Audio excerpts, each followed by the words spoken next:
Hello again, everybody, and welcome back to Bring On the Bad Guys, the show where we take a look at the most nefarious characters from comic book history. Today we're looking at the bad guys from the 1960s that fought against the mighty Thor.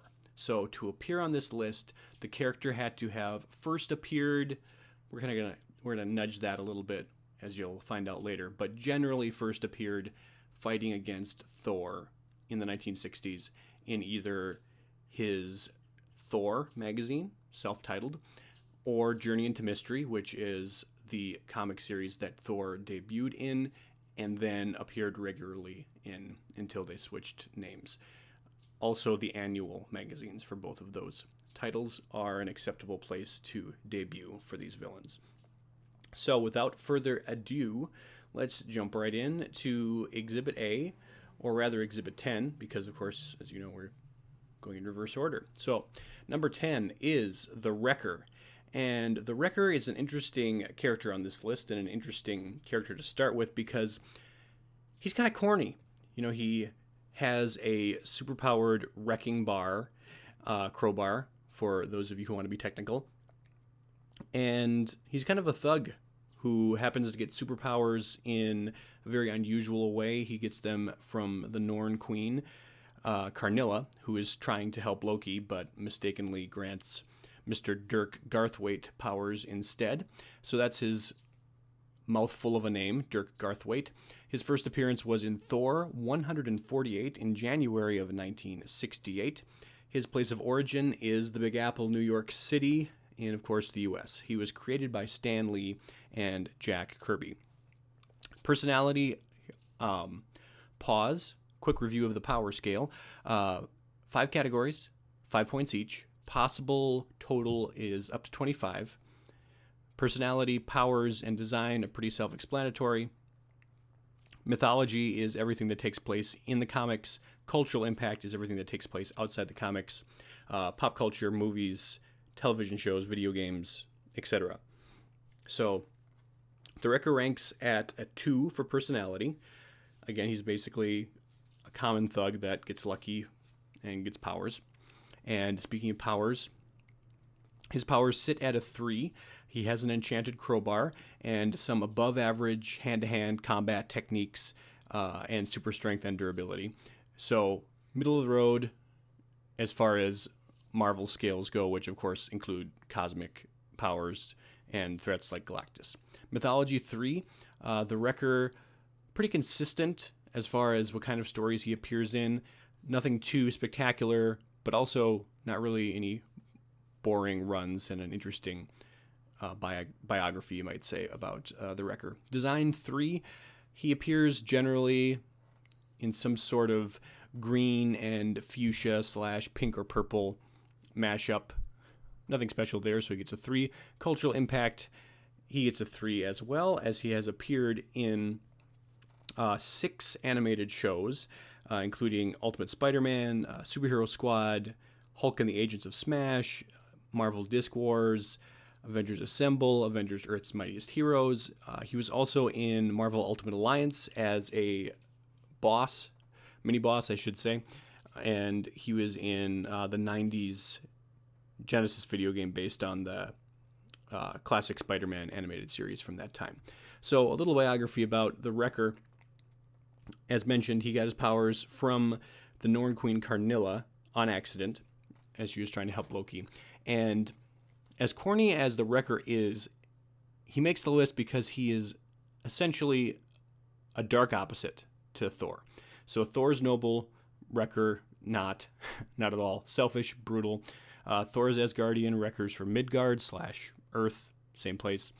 Thor has, of course, the mighty Mjolnir hammer, but the greatest hammer ever and a very intricate carved weapon. The Wrecker uses a dirty, ordinary crowbar that happens to be enchanted as well. And in his very first storyline, the Wrecker actually comes close to killing Thor, and Thor only escapes by the skin of his teeth with help from some friends. The Wrecker goes on to form a gang called the Wrecking Crew, and they have provided some animosity and villainy to Avengers and Defenders comics. So that's the Wrecker. It'll be interesting to see if he ever shows up in the MCU, either as a kind of side villain or villain in passing. I can't imagine him being the leading villain, but he could, appear in passing. So we'll keep an eye out for that and see what goes on.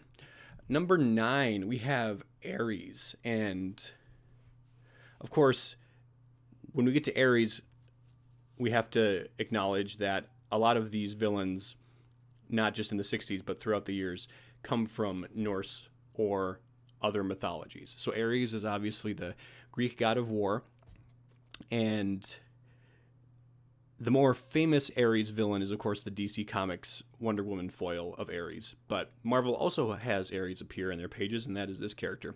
He first appeared way back in 1942 in a little-known comic series called Comedy Comics, number 10. It was kind of a stereotypical monster / mystery / anthology title. And Ramona Patnaud, as you can see, is one of the creators, and she wrote the story where Ares appears for one panel and basically reads the riot act to the villain of the actual story, basically telling him he's doing an awful job, and that in part leads the villain to fight the heroes in Comedy Comics. And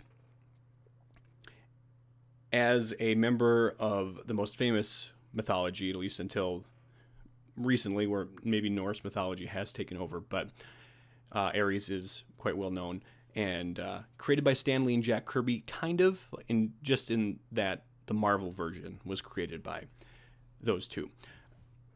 Place of origin, Olympus. And in Marvel, it's kind of cool because Mount Olympus is actually a portal to the realm of Olympus. So that's how they explain that whole different pantheons aspect of the comics. Power scale, personality 3. I would say the DC version of Ares has a bit more of a personality, but Ares in Marvel has still displayed a range of emotions. He's served on the Dark Avengers. He has played the good guy on some occasions as well.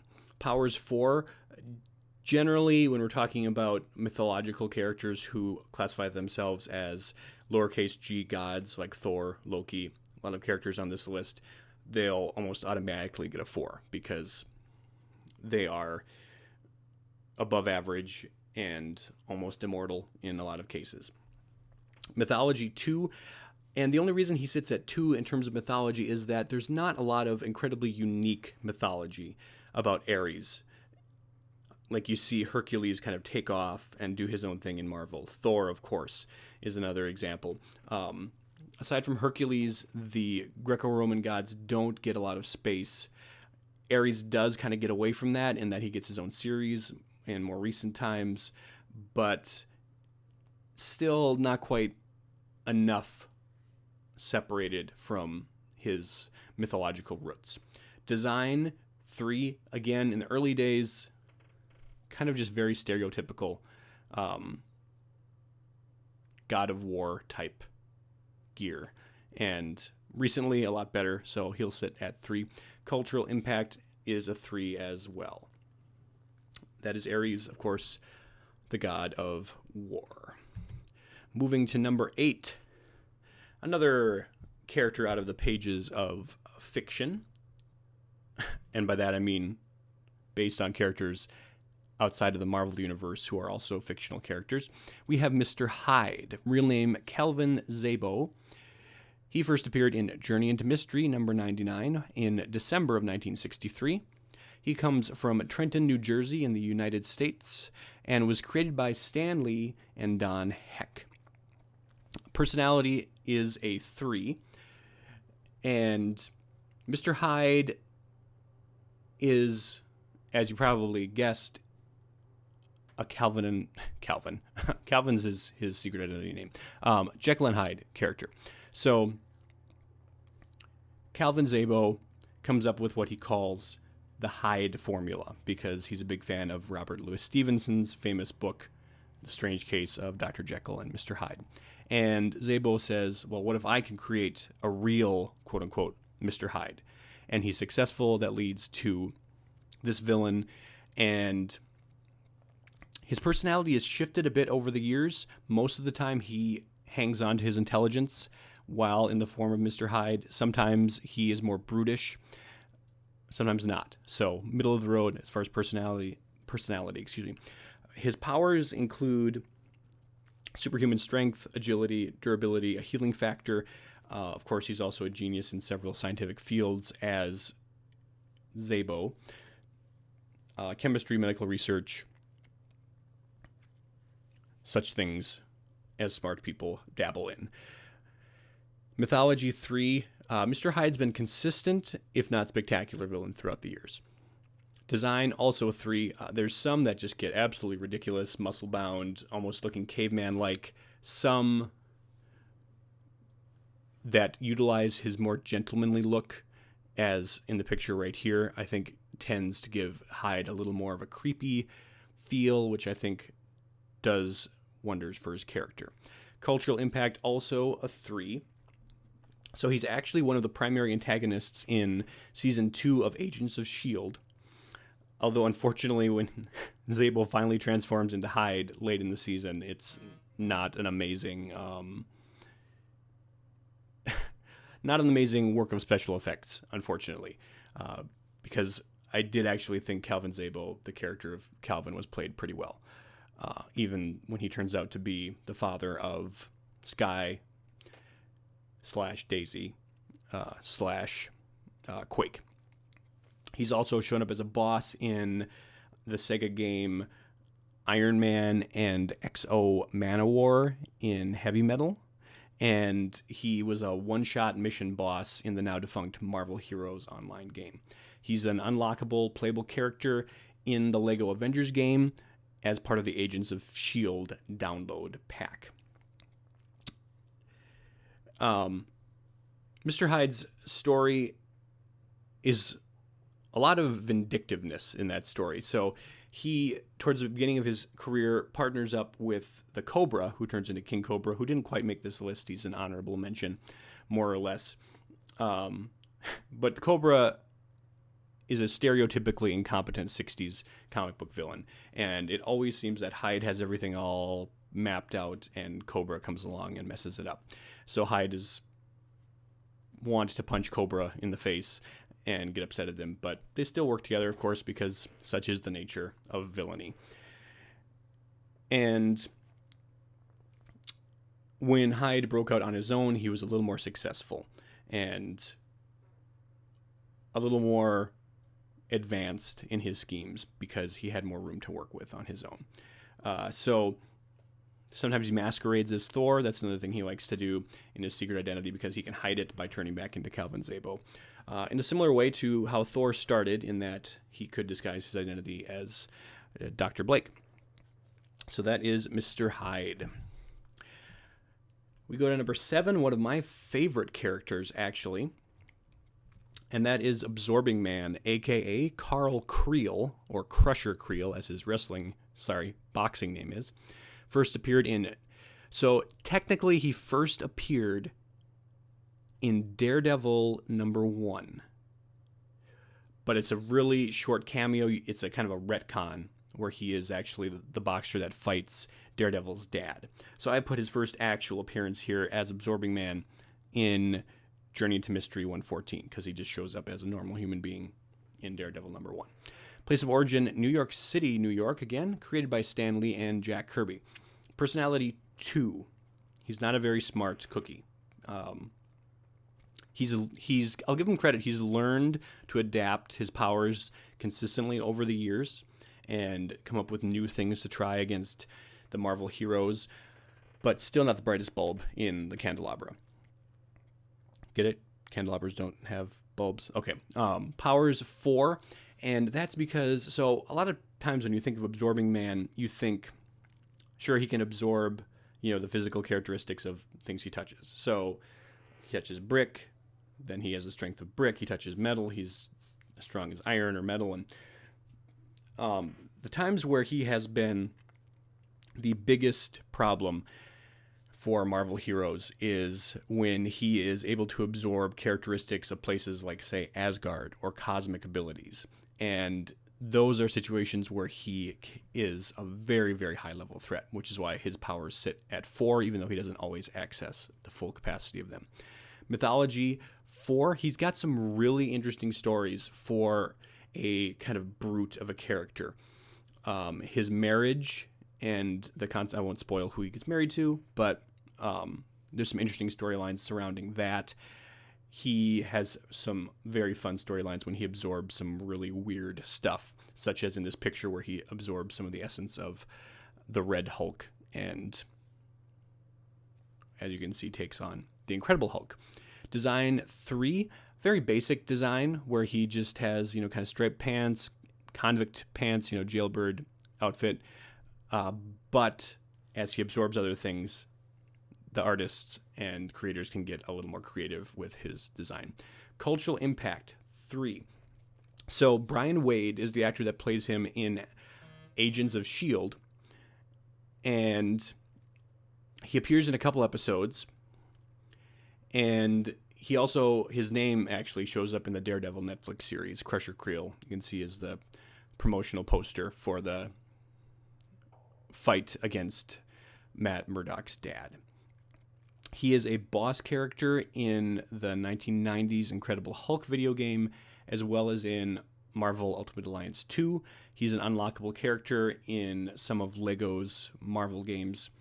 And he also has appeared in a bunch of animated series, most recently the newer Spider-Man animated series. And I really, when I say he was one of my favorite characters, that's primarily because of his appearance in the 90s Hulk Sega Genesis video game, where I really enjoyed fighting against him in that particular boss battle. He's been a member of the Masters of Evil, the Lethal Legion.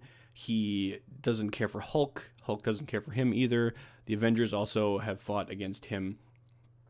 And if you're wondering how he got his powers, of course, Loki, who else, spiked his water in prison, and that's how he got his powers and ability to absorb the properties of things. In one of his first battles with Thor, he actually absorbed the powers of Mjolnir, which created pretty big problems for the Thunder God. Moving on to number 6, we have the Executioner. Real name of Scourge. Classic name for an executioner. First appeared in Journey into Mystery, number 103. Ignore that beeping. I did not turn off my cell phone before I started recording, and I'm not going to stop now. Take that. Created by Stan Lee and Jack Kirby. He hails originally from Asgard. He's one of Asgard's strongest warriors, actually. Unfortunately, he doesn't always fight on the side of good. Personality 2, and as a lot of characters do, they improve over the years as their stories become more complex. But at first, Executioner was very much a lackey for Enchantress, who's coming in a bit here, and basically just did everything to try to win her heart. So kind of one-dimensional in that sphere of things. Powers 4 as an Asgardian warrior. Again, almost automatic 4. Mythology 3. Some interesting stories, a lot of lackiness, as I said, going on. When he starts getting into his phases of carrying 2 rifles around, as you see in Thor Ragnarok, then it starts to get fun with him. Design 3. This is a great picture, one of the best pieces of artwork I could find with him in it. But at first, kind of a just standard armored, heavy character. When I say heavy, I mean like you're brute if you're playing choosing characteristics for a video game character. Cultural impact 4, and that is primarily because of his appearance in the MCU, portrayed by Karl Urban in Thor Ragnarok. He's also in the animated Hulk vs. film, and he's appeared in a bunch of animated series, Marvel Superheroes, Avengers Earth's Mightiest Heroes, Ultimate Spider-Man, Avengers Assemble. He's a member of the Masters of Evil in Marvel Ultimate Alliance. So he's quite well-rounded in terms of off-comic appearances. So his origin story, he actually earned his nickname Executioner not by being an executioner, but by his prowess on the battlefield. And Unfortunately, he went down the road of following the Enchantress instead of Odin and the royalty of Asgard, and that's what led him into conflict with Thor. His first mission for Amora involved kidnapping Jane Foster because the Enchantress wanted to win Thor's heart instead. So, Executioners worked with Loki, the Masters of Evil, a bunch of other supervillains to try to throw Odin off the throne, try to beat Thor, also work against Loki on occasion. Sometimes also fights against Hela. So he's got some heroic streaks in him. Although primarily a villain, he remains. Moving to number 5, we have the Enchantress. Wow. The Enchantress. That's how you say her name. Her real name is Amora, and she is one of Asgardian's highest-ranking magicians and enchantresses. Her first appearance was also in Journey into Mystery 103 in April of 1964, and she, too, hails from Asgard and was created by Stan Lee and Jack Kirby. Her personality is a 4. She's a very wily character, very strong planner, and very quick wit. Her powers are 4. People tend to forget that she also has super strength because she so readily relies on her magical abilities, but that is there as well. So powers 4, mythology 3. Again, a lot of these middle of the list characters end up with a 3 mythology. Not anything against them. They just haven't quite made it to a list like the top characters of this on these lists. Design 3. She has the iconic green headband that you see her wear a lot, and the green bracelets. Long blonde hair. No iconic weapons of any sort. So she sticks at 3.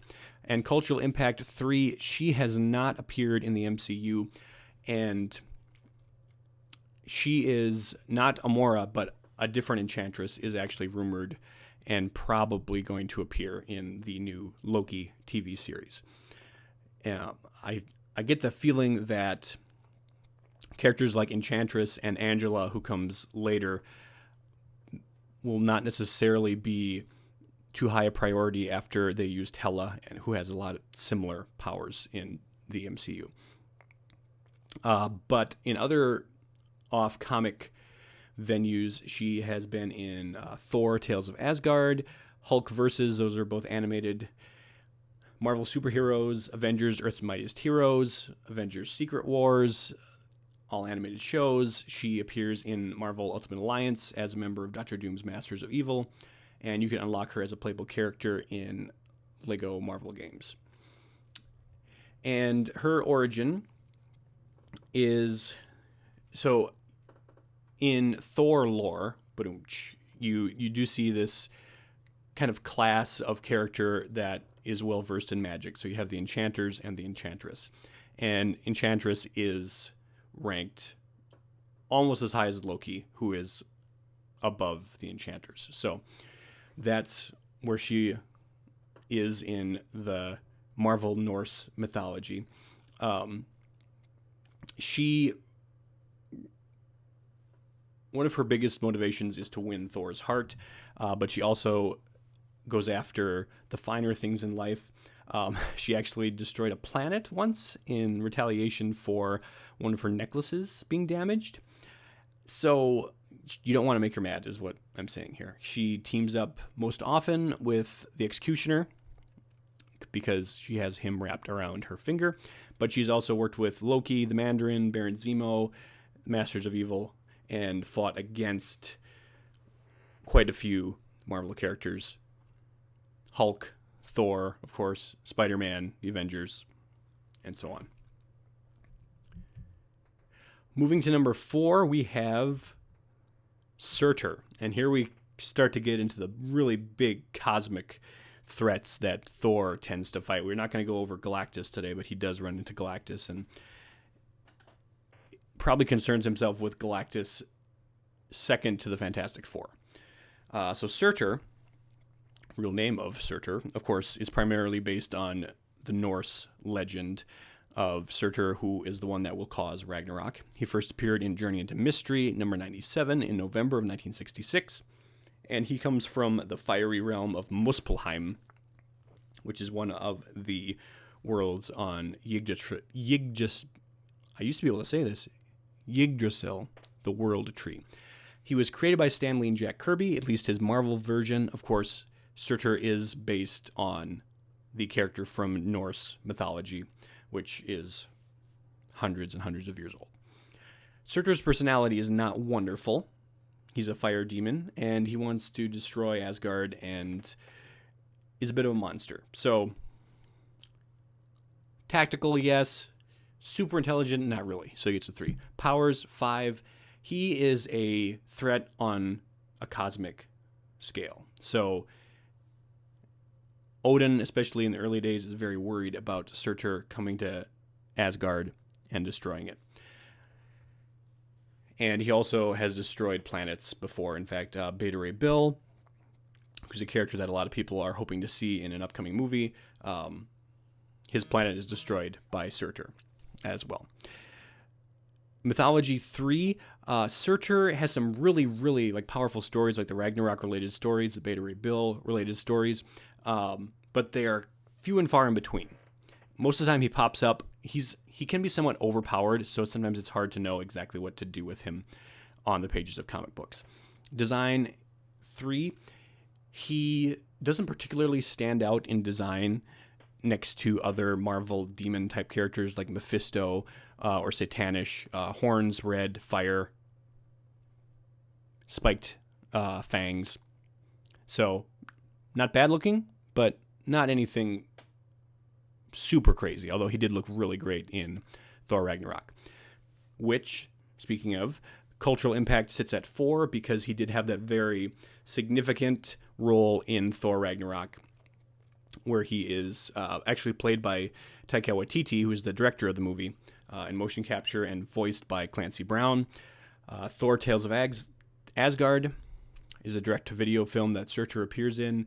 He's been in Spider-Man and His Amazing Friends, Avengers Earth's Mightiest Heroes, Avengers Assemble. He's a boss in Lego Marvel Superheroes 2, where you can also then unlock him as a playable character. And he's also one of the boss characters in Thor God of Thunder, which was the video game that came out around the same time as the first Thor movie. So, Surtur, very big deal in the Marvel Universe, but doesn't show up as often as some other big name characters.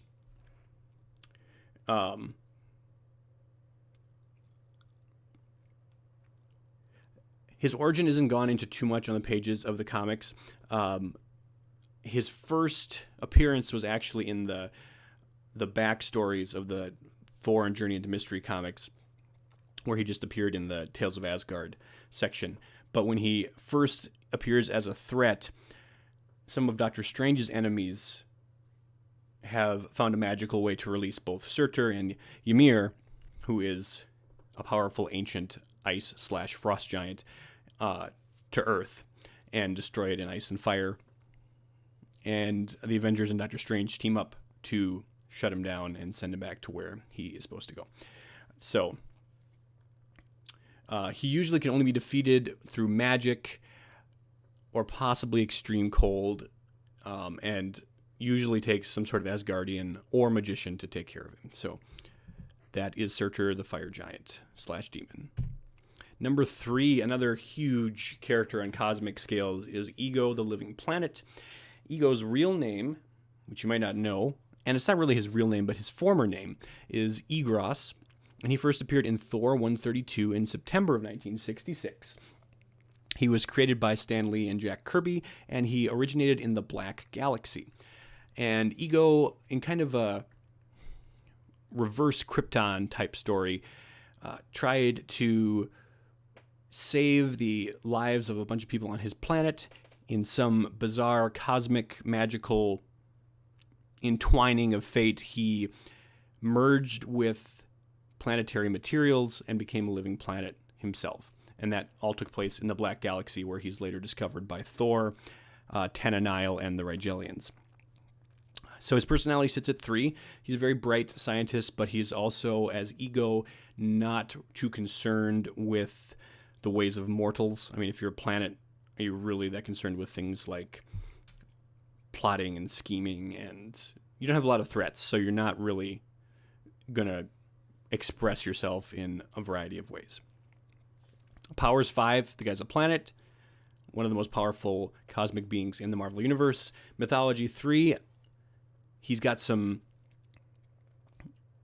very interesting stories, especially early on, where he fights Galactus, he fights Thor, and it's always interesting seeing Galactus fight a planet, which he normally eats.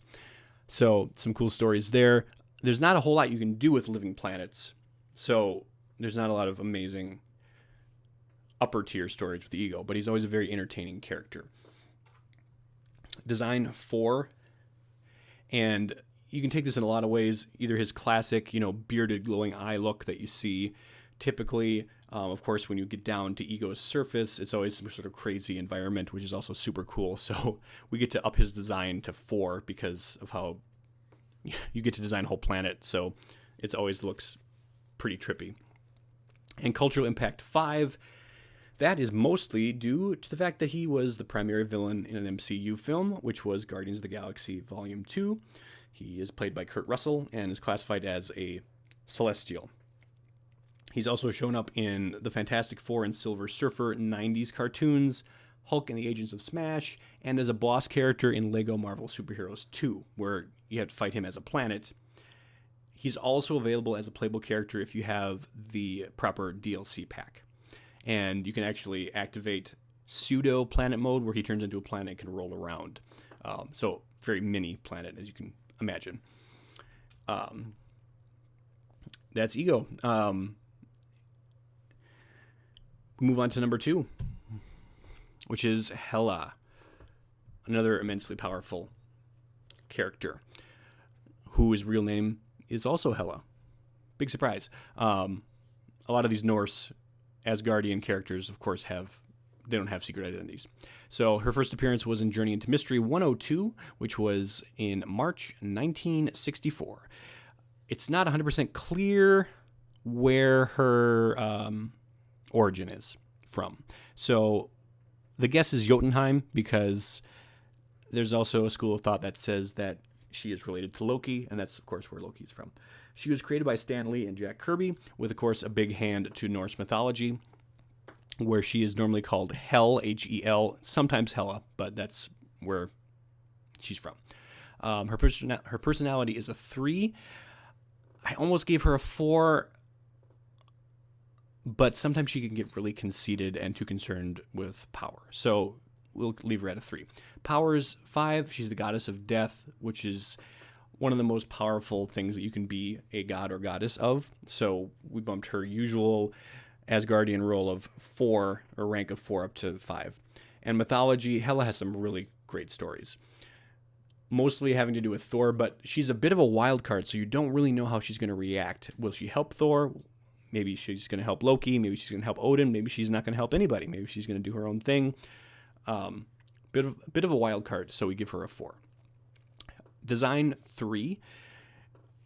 Crazy cool helmet, which sometimes can look awkward if not drawn in the right context, but they did a really great job adapting it in Thor Ragnarok, and that is her classic look, the crazy multi-horned and faceted helmet.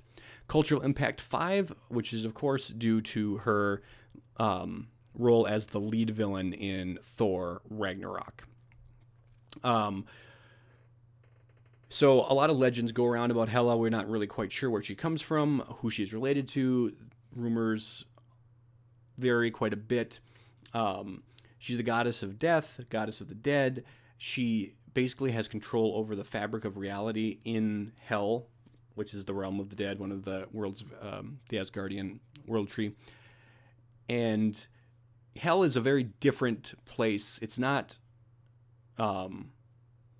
like the hell that you might see Mephisto in Marvel, or what we think of in a lot of Western cultures as hell. In Norse mythology, hell could be a place of rest, but it could be a place of torment. So actually a lot of early church fathers, I shouldn't say a lot, but some of them in the Catholic world thought that heaven could occupy the same place as hell, but the people that were condemned to hell would experience it as hell because they were more attached to sin as opposed to attached to God and his love. Don't quote me on that because I'm not a theological expert, but interesting thoughts from early Catholic Christian fathers. Hela actually ran into Thor a lot in his younger days, and Thor actually died at the hands of the Wrecker. Didn't want to say that before, but now I'm going to because it's not a spoiler. And Hela took mercy on him and actually let him remain alive or return to life to defeat the Wrecker. Of course, she's also a very schemy individual, so again, you don't really quite know who she's going to side with. Cate Blanchett played her in Thor Ragnarok. She's also appeared in Hulk vs. Thor, Avengers Earth's Mightiest Heroes, Avengers Assemble. Those are 2 animated series we've mentioned before. She is also a playable character in Lego Marvel Superheroes 2. So, of course, that leaves no doubt, and there really never was any doubt as to who number 1 is, and that is Loki himself, Loki Laufeyson, whose first appearance, perhaps a little-known fact, was actually not in the pages of a Thor comic. He first appeared in Venus, number 6, way back in 1949, and that was a comic that happened over 10 years before Marvel Comics existed as Marvel. And in the Venus series, Venus, the goddess Venus, decides she's going to live on the planet Earth, and oftentimes she comes into conflict with other gods from Olympus or other pantheons. And it's interesting because the writers that first wrote Venus were not that concerned with getting all the different characters right, as far as, okay, we need to make sure the Norse gods are here and the Roman gods are here and these gods are here.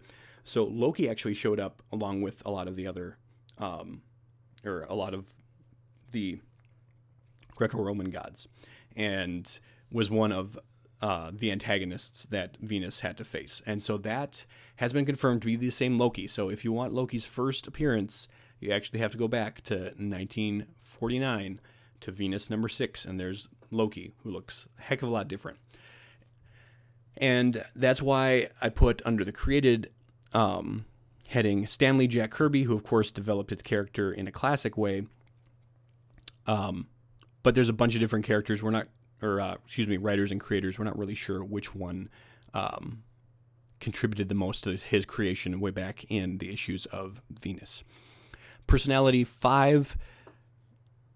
Tom Hiddleston does such a great job playing Loki in the MCU that his trickery is on display, his scheming, his wiles.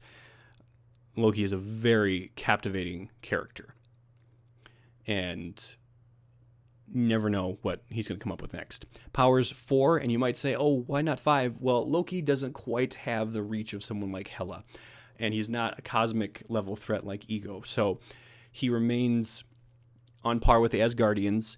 He's also not usually a match against someone like Thor or Balder in hand-to-hand combat. So he does get a 4 for powers. Mythology, a lot of great Loki stories. Siege is a recent one. War of the Realms. Almost anything that has to do with Asgard, Loki has his hands in. And, of course, there's a lot of kind of more fun recent stories like Vote Loki, Kid Loki stories. There's the Loki, the TV shows coming up, which may focus on some of that.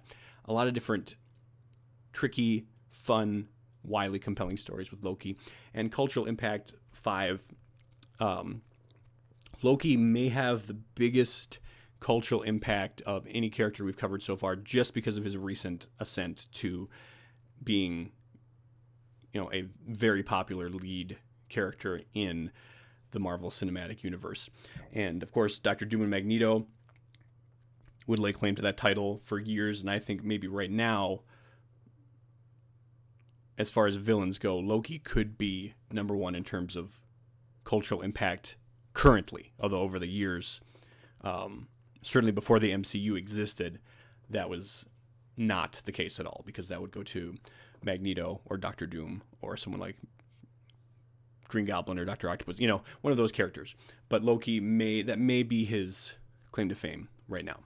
So that is Loki. And that leads us to the end of our top 10 list. So as a quick form of review, number 10 is The Wrecker.